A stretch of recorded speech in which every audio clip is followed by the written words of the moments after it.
सावरकर और अंबेडकर की दोष ये थी, वो नेहरू से ज्यादा पढ़े लिखे थे।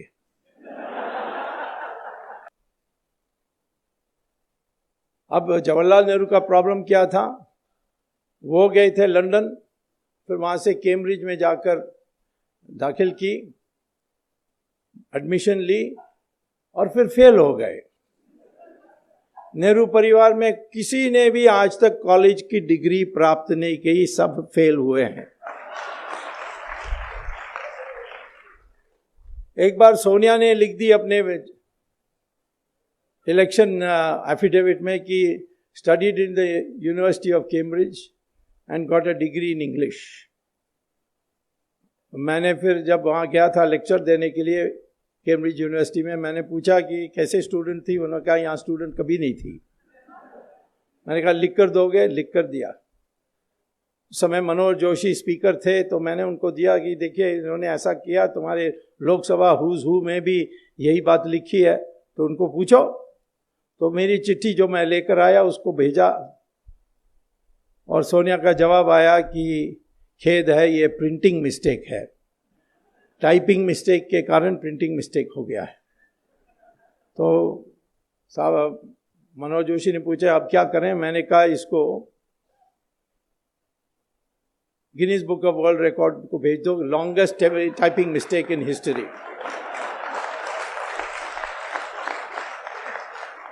कभी टाइपिंग मिस्टेक हो सकती है, studied in the university of Cambridge and got a degree in English, ये टाइपिंग मिस्टेक हो सकता है।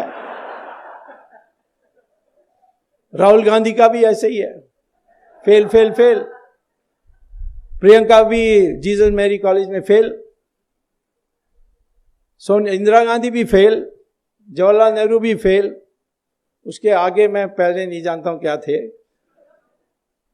तो इसीलिए मैं कहता हूं कि जब वो सावरकर या अंबेडकर इनके बारे में सोचते थे, इनको ईर्ष्या आती थी और किसी तरीके से उनका बदनाम करने के लिए लगे हुए थे। जैसे अंग्रेज भी सोचते थे ये विचारक है, दिमाग फिरा देगा। जो मकौले ने देश में, हमारे देश में हीन भावना पैदा की, वो हीन भावना को ये हटा देंगे और फिर लोग खड़े हो जाएंगे। सुभाष चंद्र बोस के डर में अंग्रेज छोड़कर गए। ये किसने कहा?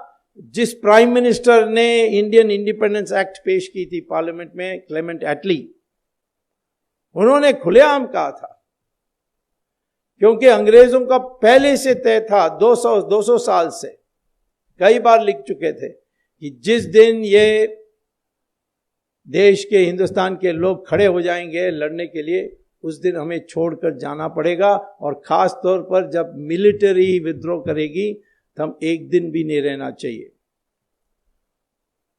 क्योंकि पहली बार जब Robert Clive battle of Plassey जीतने के बाद मुर्शिदाबाद में जुलूस निकाल के गए, तो 5 लाख लोग इकट्ठे हुए, सब ने गुलाब की फूल उसकी पथ में डाली।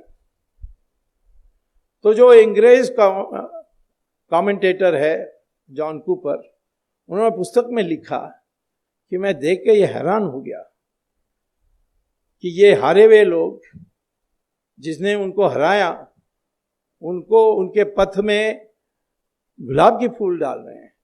यदि इन 5 लाख लोग पत्थर उठा के फेंकते तो क्लाइव का नाम और निशाना कभी होता नहीं। और जब इस हिंदुस्तान में लोगों की मंशा बदलेगी, उस दिन अंग्रेजों को बोरी बिस्तर बांध करके तुरंत छोड़कर चले जाना चाहिए। और यही हुआ जब सुभाष चंद्र बोस की जो INA आई हमारे हिंदुस्तान में, उसकी असर सब पर पड़ी और विद्रोह हुआ, नेवी का विद्रोह हुआ, जबलपुर से आर्मी में रिवोल्ट हुआ, पूना से लोग निकले जुलूस निकाल के। तो सारे देश में एक आर्मी का विद्रोह दिखाई पड़ा 1940 में। उस समय उन्होंने ये तय किया कि अब जाएंगे, और महात्मा गांधी ने एक बड़ा संगठन बना दिया। महात्मा गांधी की जो कंट्रीब्यूशन है कोई कम नहीं कर सकता। उन्होंने जो कांग्रेस पार्टी सिर्फ कॉकटेल पार्टी जैसे थी, उसको बढ़ाकर उन्होंने मास बेस्ड पार्टी किया था। कुछ भी सिद्धांत हो, कितने भी गलत हो, परंतु उन्होंने एक मास बेस्ड ऑर्गेनाइजेशन तैयार किया और अंग्रेजों को विश्वास था कि ये हमारी पीछा ना करेंगे और इसीलिए पावर इनको देकर चले जाएं। गांधी ने सारे पीसीसी प्रेसिडेंट को बुलाई और कहा कि किसको बनाना चाहिए कांग्रेस प्रेसिडेंट, क्योंकि वही बनने वाला था प्राइम मिनिस्टर।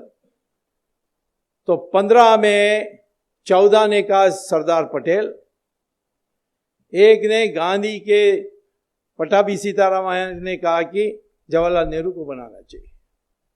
गांधी ने सरदार पटेल को कहा तुम मत बनो, जवाहरलाल नेहरू के लिए कंसीड कर दो। तो जिसको मेजॉरिटी नहीं थी, मेजॉरिटी क्या, एक ही यस था पीसीसी प्रेसिडेंट्स में, उसको अध्यक्ष बनाया और वो प्रधानमंत्री बने। अन्याय हुआ सरदार पटेल के साथ। बाद में गांधी ने मोरारजी देसाई को बताया, मोरारजी देसाई ने मुझे बताया कि गांधी ने कहा कि यदि मैं जवाहरलाल को नहीं बनाता तो ये विद्रोह करते हैं और अंग्रेज उसी बहाना में छोड़कर नहीं जाते। मेरा इरादा था कि जैसे बन जाएं और अंग्रेज चले जाएं, फिर मैं दूसरा कदम उठाऊंगा जिससे सरदार पटेल के लिए मौका मिलेगी। और वो उनकी जो प्राइवेट सेक्रेटरी हैं गांधी जी की, उन्होंने पुस्तक लिखा है last will and testament of Gandhi, Mahatma Gandhi. उसमें वो कहते हैं कि गांधी ने आखिर वक्त वो मरने के पहले जो बिरला हाउस छोड़कर जाने वाले थे, तब सरदार पटेल मिले कि मैं अब बर्दाश्त नहीं कर सकता हूँ, मैं छोड़ के जा रहा हूँ वापस गुजरात। तब उन्होंने कहा नहीं, तुम रुक जाओ, मैं कांग्रेस का 2 टुकड़ा करूँगा और एक टुकड़ा आपके पास और दूसरा टुकड़ा जवाहरलाल नेहरू के पास। आपको पता है कि 90% तो सरदार पटेल के साथ ही जाती, और इसीलिए रुक जाओ। और वो गए और उनकी हत्या हुई और फिर ये इतिहास में सारा चीज़ बदल गई। और उसमें जवाहरलाल नेहरू ने एक तो अफवाहें उड़ाई कि सरदार पटेल ने लापरवाही दिखाई होम मिनिस्टर होने के बावजूद, और उन पर संदेह, आरएसएस पर बैन। एफआईआर में आरएसएस का नाम कहीं नहीं है, ट्रायल में आरएसएस का नाम कहीं नहीं आया, लेकिन दुनिया भर में प्रचार कर रहे हैं मिस्टर राहुल गांधी आजकल की आरएसएस ने महात्मा गांधी को मारा। अब उनको तो इतिहास नहीं पता है, जो सिखाते हैं चर्च में वही बोलते हैं बाहर। लेकिन सावरकर को कॉन्स्पिरेसी का हिस्सा बनाया, बाद में छूट गए, नो एविडेंस, लेकिन वो धब्बा लगा के रखे।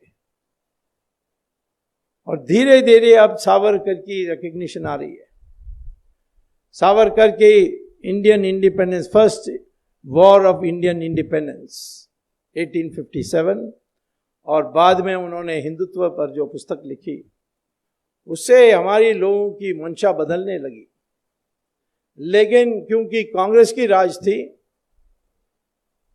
उन्होंने ये सारे आने नहीं दिया था। उन्होंने सोचा कि यदि हिंदू इकट्ठा हो जाएंगे तो फिर हम कभी चुनाव नहीं जीत सकते।